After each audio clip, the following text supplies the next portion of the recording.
আমিও বলছি এই যে 27 তারিখ যে আন্দোলনটা এটা আদৌ কি শান্তির আন্দোলন হবে? আদৌ শান্তির আন্দোলন হবে না। আর এটা থেকে আবারও নতুন করে পিক আপ নেবে, গুলি চলবে, এখানে রবার্ট বুলেট চলবে।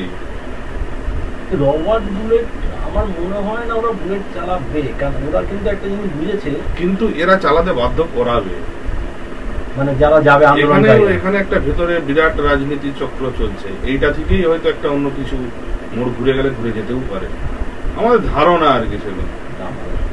তো সবই দেখার ব্যাপার, কি হয় এখন দেখা যাক। তবে লোক যাবে, ব্যাপক লোক। পরিষ্কার কথা দাদা, মানে এখানে আমি নিজে সংগঠন ছিলাম, সংগঠন থেকে সংগ্রহ করে আসা, বডি যদি না পড়ে রাজনীতি হবে না। বডি যদি না পড়ে, দু একটা লাশ যদি না থাকে, আপনি কি মনে করেন মোড় ঘুরতে পারে? অবশ্যই, যদি না বডি না পড়ছে কোনোদিনও মোড় ঘুরবে না, বডি পড়তে। আর আমাদের ধারণা বডি ওখানে পড়বেই সেদিন 27 তারিখ। ওইটা না হলে ঘোরার চান্স নেই। না না, কি হবে সুপ্রিম কোর্ট হাত দিয়েছে দাদা 27 তারিখ।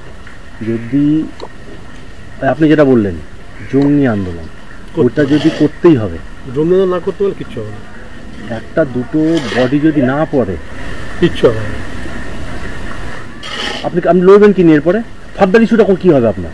আপনি তো ওখানে আন্দোলন করলেন, চলে আসেন, ফার্দার ইস্যুটা কি হবে? আমি তোমাকে মারবো, হ্যাঁ, এটা কিন্তু যত মেরে ফেললে কিন্তু আর আপনার ভয়টা কেটে যাবে। একদম মারবো মারবো করে যদি ছুটায় এখন, হ্যাঁ, তাহলে কিন্তু কাজ। এখন হচ্ছে মানে পরিষ্কার কথা হচ্ছে যেটা, সেটা হচ্ছে আপনি যখনই দেখবেন লোকগুলো যে পুলিশের গুলিতে একটা বডি পড়ে গেছে। আজকে ধরো সিপিএম ফরওয়ার্ড ব্লক একসঙ্গে থেকে, ফরওয়ার্ড ব্লক হচ্ছে তোমার সিপিএম এর বিরুদ্ধে, বামফ্রন্টের বিরুদ্ধে গিয়ে কিন্তু তোমার হচ্ছে যে আন্দোলন করতে গিয়ে 5টা ডেড বডি, 5 জনকে গুলি করেছিল, মনে পড়ছে? একদম।